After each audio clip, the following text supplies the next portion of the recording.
She was standing by the sink, twisting the ring on her finger like she didn't realize she was doing it. I hadn't meant to stay this long. The plan was just to drop off my friend's charger, in and out. But he wasn't home, and she'd opened the door wearing a loose white cardigan that barely hung on her shoulders and smelled like warm vanilla and something deeper. "You can wait inside," she said casually. "He said he'll be back in 10. That was 25 minutes ago. Now it was just me and her, alone in that kitchen that felt too clean and too quiet. Outside, the late afternoon sun spilled through the windows, hitting the marble countertop, catching the dust in the air. She stood in it like it belonged to her.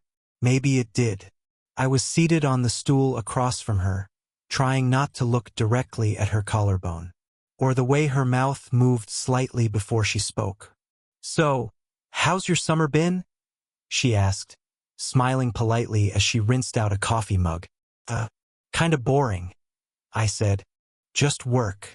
Gym. Nothing special." She nodded, not turning around yet. "You look different." She said it so simply, but something in my chest tightened. Different. Taller. Older. She glanced back at me, then back at the mug. "It's weird. I still think of you as a kid half the time." "I'm not a kid." I said it too fast. Came out sharper than I meant, and she paused, looking at me again, this time longer. Her eyes lingered. "No," she said softly. "I guess you're not." She set the mug down, didn't move away from the counter, didn't fill the silence. That was when I realized she wasn't rushing. She wasn't pretending to be busy anymore. Her hands were still, resting on the counter, knuckles slightly pale from leaning her weight forward.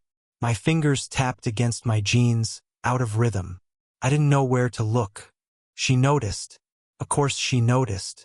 "You keep doing that," she said, voice quieter now. "Doing what?" I asked, eyes flicking up.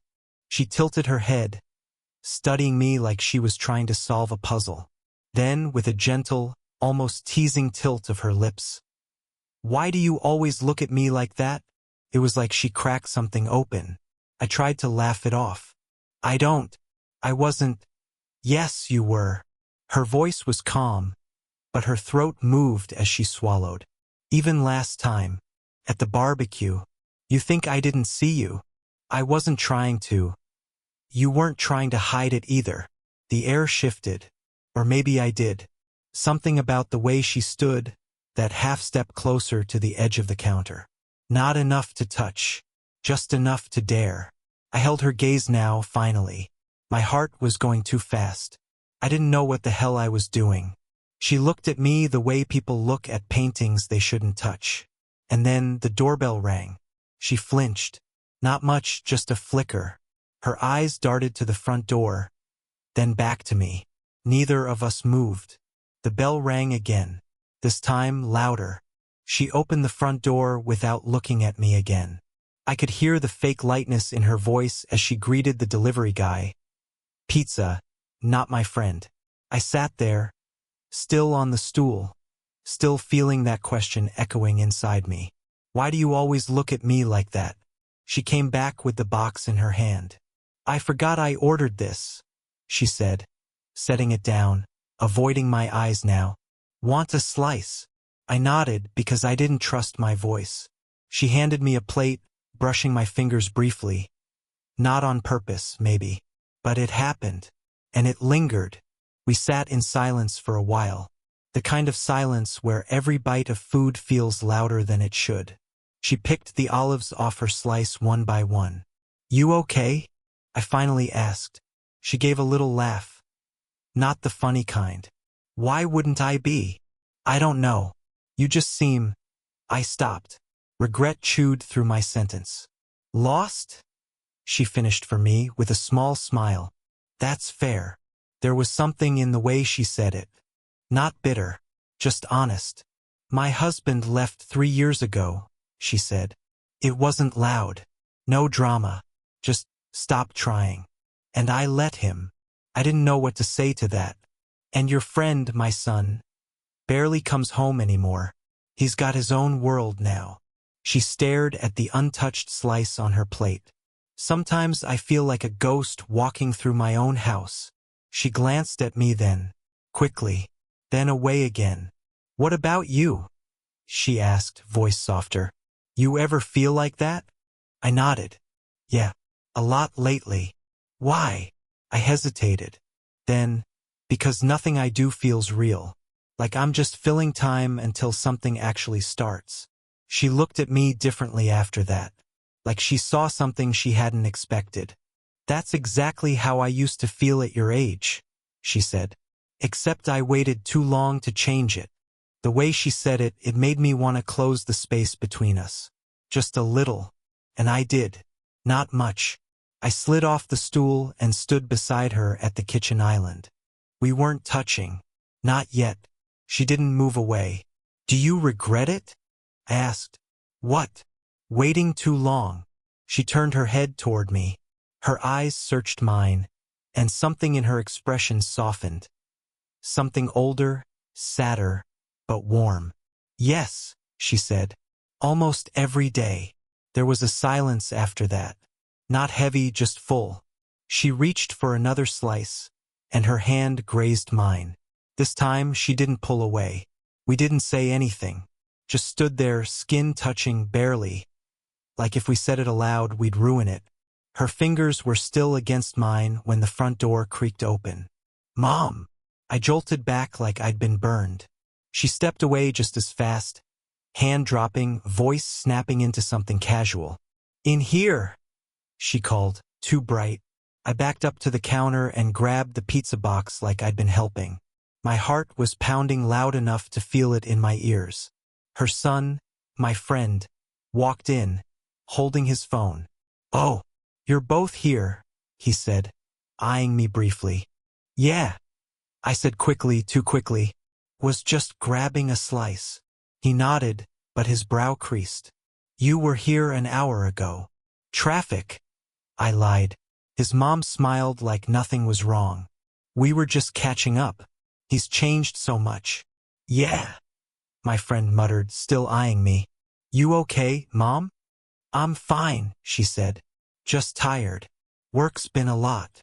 She looked so calm, so good at this, like she'd been hiding parts of herself for years. I couldn't stop thinking about her hand against mine. Her voice when she said she regretted waiting. My friend sat down, and I felt the tension between us like static in the air. I had to leave. I grabbed my keys. All right, I should. Walk me out, she asked suddenly. He looked up, confused. I need to get something from the garage anyway, she added. Flashlights still broken. Outside, under the fading sky, the air felt thick. She didn't go to the garage.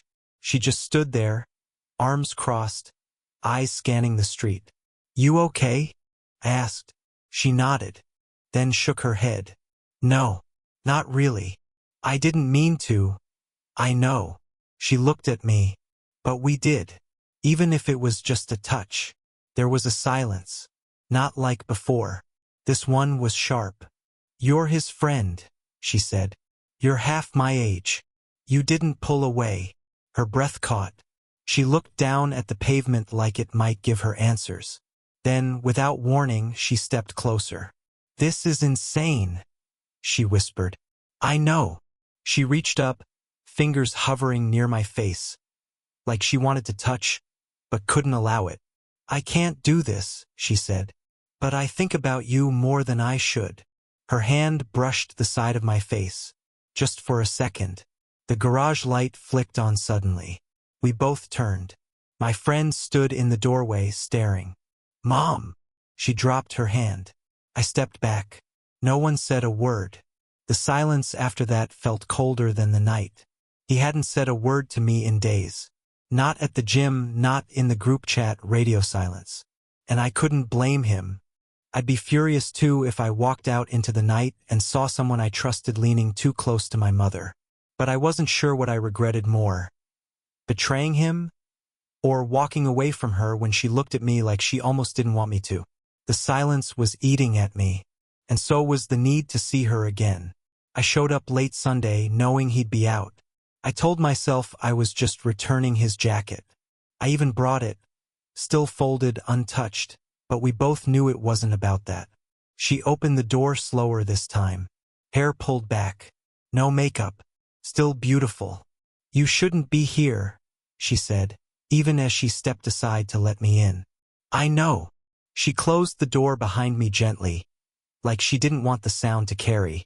Her hands were shaking, just barely. I didn't come to mess things up, I said. You already did. Her voice was low, frayed at the edges. We both did. She turned her back to me. I followed her into the kitchen. Same clean counter. Same silence. But this time it was charged. I haven't been able to sleep, she whispered. I keep thinking about that night. About your face when I said I couldn't. I stepped closer. I can't stop thinking about it either. She looked at me then, really looked. And I saw it. The fear, the ache, the wall she'd been holding up with both hands. You have no idea what this could ruin, she said, voice trembling. My son. My life. You're a boy. I'm not, I said sharply. Don't call me that. You know I'm not. She blinked hard. Something inside her cracked. Then why do you look at me like I'm still someone worth wanting? I didn't have an answer. Just that I did. Every second. Her breath came shallow. She shook her head, eyes shining, angry at herself. You're not supposed to see me. Not like this. Not in the morning. Not when I'm tired and older and… I like you like this, I said, stepping close. Exactly like this. She didn't move, didn't blink. Her jaw tensed.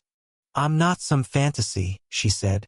I'm messy and complicated and terrified. I still want you. That broke something. She grabbed the edge of the counter like she needed to hold on. Her voice came out raw. If you touch me, I won't stop you. I froze. The space between us was nothing now. Just air, electric and fragile. She looked up at me, lip caught between her teeth. I mean it, she whispered. I reached toward her, and the sound of keys at the door snapped the moment in half. Her eyes widened. He's home. We didn't move. Just stood there, heartbeat against heartbeat, waiting. The front door opened, but it wasn't my friend. It was his father. I hadn't seen him in over a year. Not since the divorce finalized and he moved across the city. He looked different, thinner, tired. He was holding a set of house keys and a bouquet of supermarket flowers like he wasn't sure which one would still get him through the door. Her breath caught beside me. What the hell? She whispered under it. I stepped back fast, putting distance between us, but it didn't matter.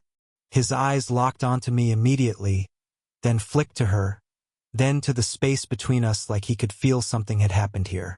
What's going on? He asked, stepping inside. Why is he here? She stayed still, too still. I could ask you the same thing, she said carefully. You don't live here anymore. He let out a dry, humorless laugh. I know that. Just thought maybe I could fix what I broke. Maybe I could talk to you. Try again. His voice cracked near the end. She looked away. That tiny, involuntary flinch in her jaw said more than words ever could. I felt like an intruder again. Or worse, a secret. He turned to me. You're sleeping with her, aren't you? No, I said instantly. But my voice broke, and he heard it. She stepped forward, shaking. Stop. This isn't… It is, though, he snapped. Jesus, you've really lost it, haven't you? He's a kid. She stood taller. He's not a kid. And maybe if you'd looked at me the way he does, we wouldn't be standing here. That hit him like a slap. He stared at her like she'd turned into someone else. Then he looked at me, and something behind his eyes changed. Not anger anymore, something colder. You were my son's friend, he said slowly. You came into my house. I let you eat at my table. I couldn't speak. Guilt had wrapped itself around my throat. Then he dropped the flowers on the table, like the weight of them wasn't worth it anymore. Guess I was never coming home to her, he said. You already did. He He walked out without another word. The door slammed behind him like a sentence closing. She didn't move. Her hand was gripping the counter again. "You okay?" I asked.